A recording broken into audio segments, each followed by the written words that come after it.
I'm going to talk about the relationship between rental yield and also capital appreciation. And the third one, I'm going to talk about the new trend in short-term rental, how people now are putting up their units into AIRBNB and get a very good rental return for their properties.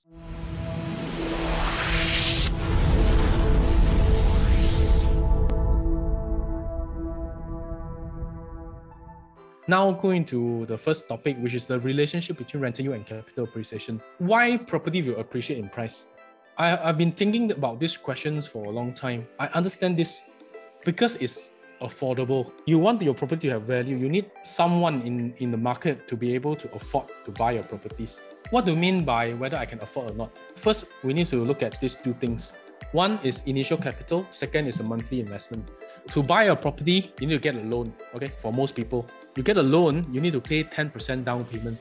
That is the initial capital. And on top of that, you need to pay the monthly investment. Okay, so if you get a 500,000 properties, getting a 90% loan, which is 450,000, what is a monthly installment? You'll be paying about 1,700 ringgit. So can you afford 1,700 ringgit?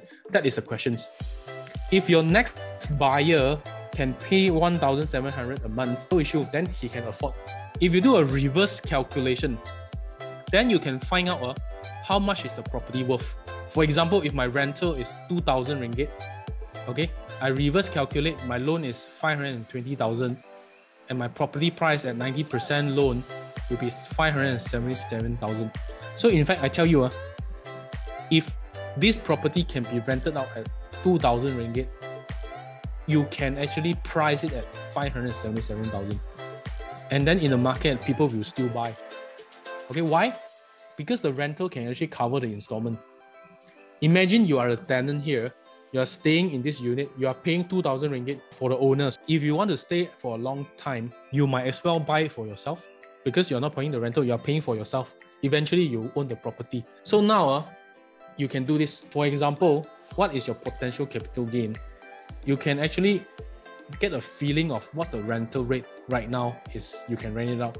For example, my Southling unit, I saw some of my friends actually renting at 2,002. And then you do a reverse calculation. The price can be possibly priced at 635,000. So let's say 10 years later, I'm pretty sure the rental will go up. 2,006 for 1+1 unit will be a norm already. So if you reverse calculate, then you will know your property can be priced at 751,000. So now we can study whether a property is affordable or not. So just now I say a family is willing to spend 30% of their household income on rental. It can be rental or it can be installment. So now you see these two circles. One is a yellow circle. This determines, okay, the potential price that you can get. The right hand side is the 30% of household income. So looking at the working adults right now in Klang Valley, what is a normal household income? I think we did a study the day. I get a report. People who stay in PJ, household income, both husband and wife working, income is about 15,000. 15,000 times 0.3, that's 4,500. So potentially, they can buy a property with a rental of 4,500 or installment of 4,500. So now I want to talk a bit about the new trend in short-term rental. So on top of normal rental, you can actually boost up your rental yield by doing short-term rental also. And when you do that, if your rental yield is good, the property can be sold at a higher price. Okay, conventional rental is 1+1 year tenancy agreement at a fixed rental. This is the conventional way. But right now, there's a very popular way, which is a short-term daily rental. Okay, it's not fixed rate, it's a fluctuates daily rate. I give you a tips. In AIRBNB, this price is normally not the final price. Okay, if you have stayed in AB before, you need to pay a service fee and also a cleaning fees and many fees. Then this is the price that you pay. So it's 298 ringgit per night. So let's do some math. Let's say 300. 300, if I can rent out 20 days, that's 6,000 ringgit. Okay, of course you need to deduct expenses. For example, you need to clean the unit, you need to hire people to pass the keys and all this. Normally it's about 20% of the revenue. That's about 1,200 ringgit.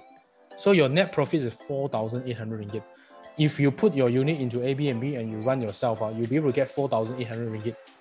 And if on a lower occupancy, for example, 15 days, that's about 4,500 minus 900.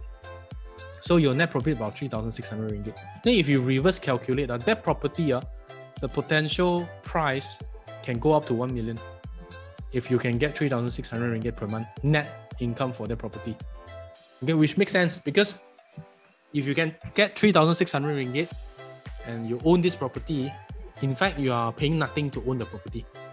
Your 3,600 ringgit will be, you can pay off the installment already. So you are owning the property for free. So it really makes commercial sense to really own the property.